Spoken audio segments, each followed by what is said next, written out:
بسم اللہ الرحمن الرحیم۔ حضرت دحیہ کلبی رضی اللہ عنہ نہایت خوبصورت تھے۔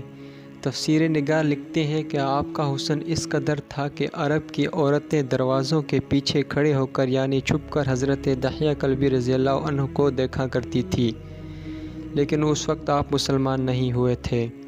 ایک دن سرور کونین تاجدار محمد مصطفیٰ صلی اللہ علیہ وآلہ وسلم کی نظر حضرت دحیہ کلبی پر پڑی۔ آپ صلی اللہ علیہ وآلہ وسلم نے حضرت دحیہ کلبی کے چہرے کو دیکھا کہ اتنا حسین نوجوان ہے۔ آپ نے رات کو اللہ تعالیٰ کی بارگاہ میں دعا مانگی، یا اللہ اتنا خوبصورت نوجوان بنایا ہے، اس کے دل میں اسلام کی محبت ڈال دیں، اسے مسلمان کر دیں، اتنے حسین نوجوان کو جہنم سے بچا لیں۔ رات کو آپ نے دعا فرمائی، حضرت دحیہ کلبی رضی اللہ عنہ محمد صلی اللہ علیہ وآلہ وسلم کی خدمت میں حاضر ہو گئے۔ حضرت دحیہ کلبی رضی اللہ عنہ کہنے لگے، اے اللہ کے رسول، بتائیں آپ کیا احکام لے کر آئے ہیں؟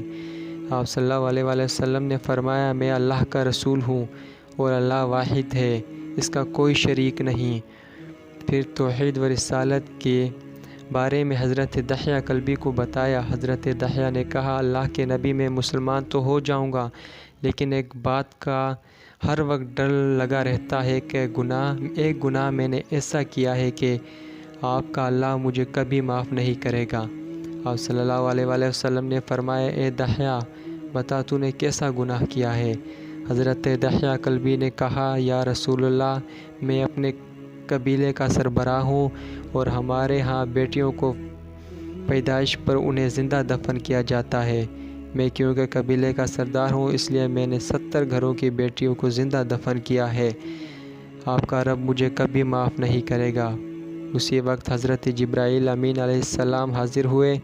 یا رسول اللہ صلی اللہ علیہ وآلہ وسلم، اللہ سلام کہتا ہے اور فرماتا ہے کہ اسے کہیں، اب تک جو ہو گیا وہ ہو گیا، اس کے بعد ایسا گناہ کبھی نہ کرنا، ہم نے معاف کر دیا۔ حضرت دحیہ آپ کی زبان سے یہ بات سن کر رونے لگے۔ آپ صلی اللہ علیہ وسلم نے فرمایا، دحیہ اب کیا ہوا، کیوں روتے ہو؟ حضرت دحیہ کلبی کہنے لگے، یا رسول اللہ، میرا ایک گناہ اور بھی ہے جسے آپ کا رب کبھی معاف نہیں کرے گا۔ آپ صلی اللہ علیہ وسلم نے فرمایا، دحیہ کیسا گناہ بتاؤ؟ حضرت دحیہ کلبی فرمانے لگے، یا رسول اللہ، میری بیوی حاملہ تھی اور مجھے کسی کام کے غرض سے دوسرے ملک جانا تھا۔ میں نے جاتے ہوئے بیوی کو کہا کہ اگر بیٹا ہوا تو اس کی پرورش کرنا، اگر بیٹی ہوئی تو اسے زندہ دفن کر دینا۔ دحیہ روتے جا رہے ہیں اور واقعہ سناتے جا رہے ہیں۔ میں واپس بہت عرصے بعد گھر آیا تو میں نے دروازے پر دستک دی۔ اتنے میں ایک چھوٹی سی بچی نے دروازہ کھولا اور پوچھا، کون؟ میں نے کہا، تم کون ہو؟ تو بچی بولی، میں اس گھر کے مالک کی بیٹی ہوں۔ آپ کون ہیں؟ دحیہ فرمانے لگے، یا رسول اللہ صلی اللہ علیہ وآلہ وسلم، میرے منہ سے نکل گیا، اگر تم بیٹی ہو اس گھر کے مالک کی تو میں مالک ہوں اس گھر کا۔ یا رسول اللہ، میرے منہ سے یہ بات نکلنے کی دیر تھی کہ چھوٹی سی اس بچی نے میری ٹانگوں سے مجھے پکڑ لیا اور بولنے لگی، بابا بابا بابا، آپ کہاں چلے گئے تھے؟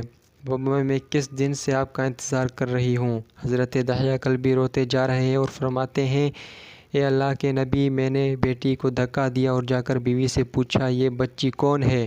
بیوی رونے لگ گئی اور کہنے لگی، دحیہ، یہ تمہاری بیٹی ہے۔ یا رسول اللہ، مجھے ذرا ترس نہ آیا، میں نے سوچا میں قبیلے کا سردار ہوں، اگر اپنی بیٹی کو دفن نہ کیا تو لوگ کہیں گے ہماری بیٹیوں کو دفن کرتا ہے، اپنی بیٹی سے پیار کرتا ہے۔ حضرت دحیہ کی آنکھوں سے اشک زاروں قطار نکلنے لگے۔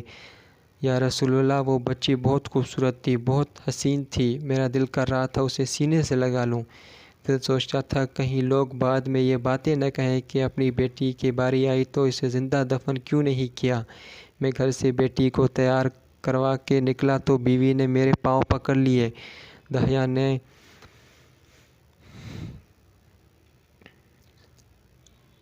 نہ مارنا اسے، دحیہ یہ تمہاری بیٹی ہے، ماں تو آخر ماں ہوتی ہے۔ میں نے بیوی کو پیچھے دھکا دیا اور بچی کو لے کر چل پڑا۔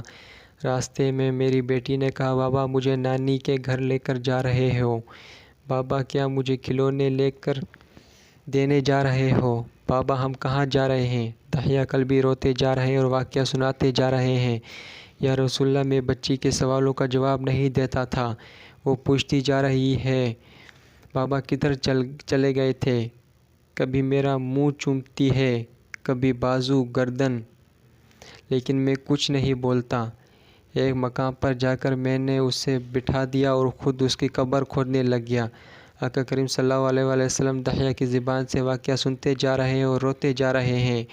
میری بیٹی نے جب دیکھا کہ میرا باپ دھوپ میں سخت کام کر رہا ہے تو اٹھ کے میرے پاس آئی، اپنے گلے میں سے چھوٹا سا دوپٹہ تھا وہ اتار کر میرے چہرے سے ریت صاف کرتے ہوئے کہتی، بابا دھوپ میں کیوں کام کر رہے ہیں؟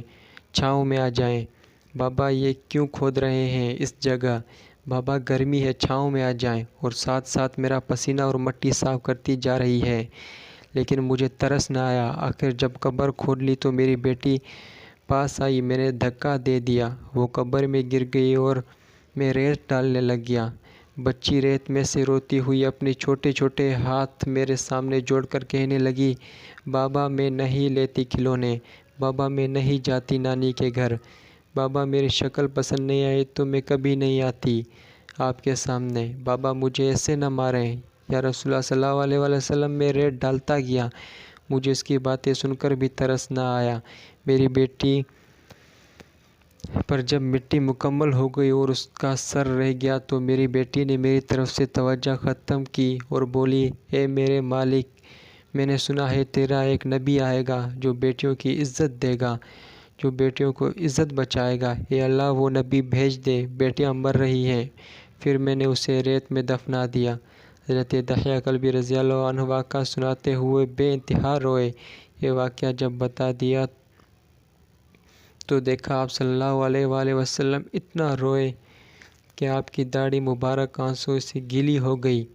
آپ صلی اللہ علیہ وآلہ وسلم نے فرمایا، داہیہ ذرا پھر سے اپنی بیٹی کا واقعہ سناؤ، اس بیٹی کا واقعہ جو مجھ محمد کے انتظار میں دنیا سے چلی گئی۔ آپ صلی اللہ علیہ وآلہ وسلم 3 دفعہ یہ واقعہ سنا اور اتنا روئے کہ آپ کو دیکھ کر صحابہ کرام رضی اللہ عنہم رونے لگ گئے اور کہنے لگے، اے داہیہ کیوں رلاتا ہے ہمارے آقا کو، ہم سے برداشت نہیں ہو رہا۔ آپ صلی اللہ علیہ وآلہ وسلم نے حضرت داہیہ سے 3 بار واقعہ سنا تو حضرت داہیہ کی رو رو کر کوئی حالت نہ رہی۔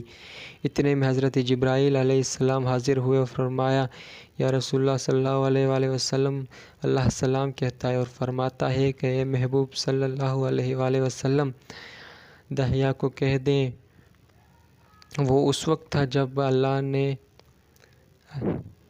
جب اس نے اللہ اور آپ کو نہیں مانا تھا، اب مجھ کو اور آپ کو اس نے مان لیا ہے تو داہیہ کا یہ گناہ بھی ہم نے معاف کر دیا ہے۔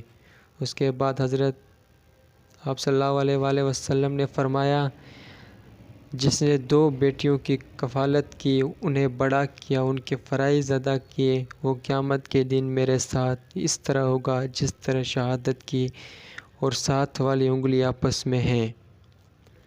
جس نے 2 بیٹیوں کو پرورش کی، اس کی یہ اہمیت ہے، تو جس نے 3، 4 یا 5 بیٹیوں کی پرورش کی تو اس کی کیا اہمیت ہوگی۔ بیٹیوں کی پیدائش پر گھبرایا نہ کریں، انہیں والدین پر بڑا مان ہوتا ہے اور یہ بیٹیاں اللہ کی خاص رحمت ہوتی ہیں۔ مزید ایسی تحریر سننے کے لیے ہمارے چینل کو سبسکرائب کریں۔